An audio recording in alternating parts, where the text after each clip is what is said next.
Hey guys, welcome back to another video. I hope you're all doing well and that your trading journey is going great. Today's topic is technical indicators. If you've been trading for any amount of time, I'm sure you've used technical indicators at some point. Whether it's RSI, MACD, moving averages, or Bollinger Bands, almost every trader has tried them. But here's the truth. Most traders know how to use indicators, yet very few truly understand how they actually work. That's why many traders end up relying on indicators blindly and struggle to get consistent results. In this video, I'll explain technical indicators in a way that is simple, practical, and easy to understand. We won't just talk about buy and sell signals. We'll also cover the logic behind these indicators, how they're calculated, what they really tell us about the market, and how to use them alongside price action. By the end of this series, you'll have a much deeper understanding of technical indicators and know how to use them more effectively in your trading. So, without wasting any more time, let's get started. Let's begin with the MACD indicator. MACD is a trend-following indicator and one of the most popular indicators used by traders around the world. To apply it, simply go to the Indicators section on your charting platform and search for MACD. Once you select it, the indicator will appear below your price chart. Now, before we dive deeper, remember that we've already learned about exponential moving averages, EMAs, in our previous videos. That's important because MACD is built using moving averages, specifically EMAs. Let's open the MACD settings and understand what they mean. You'll notice the fast length is set to 12.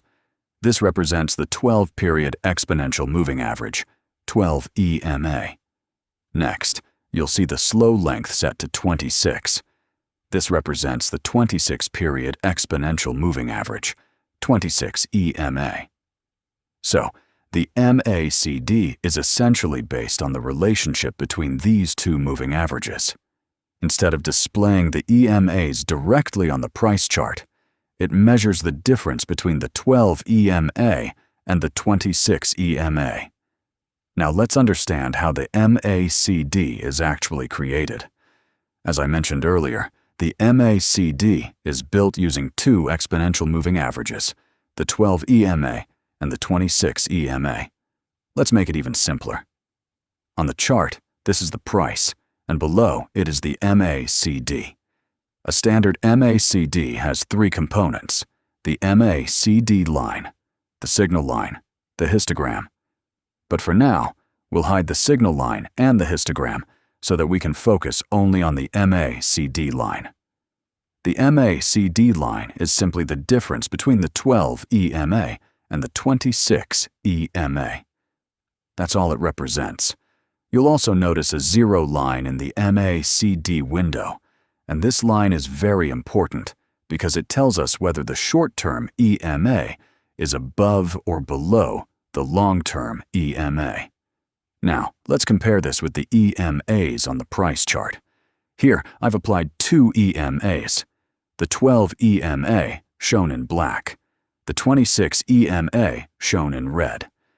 Pay close attention because this is where most traders get confused.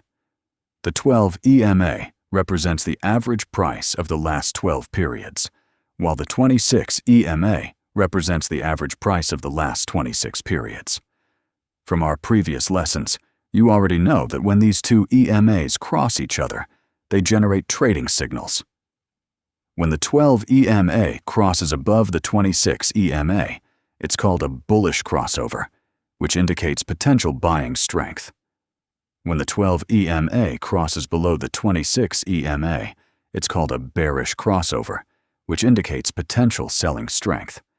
Instead of showing these two moving averages directly, the MACD converts the distance between them into a single line. That's why the MACD reacts to EMA crossovers and helps us understand both trend direction and momentum much more clearly. Now, we're on the daily chart, which means each candle represents one trading day.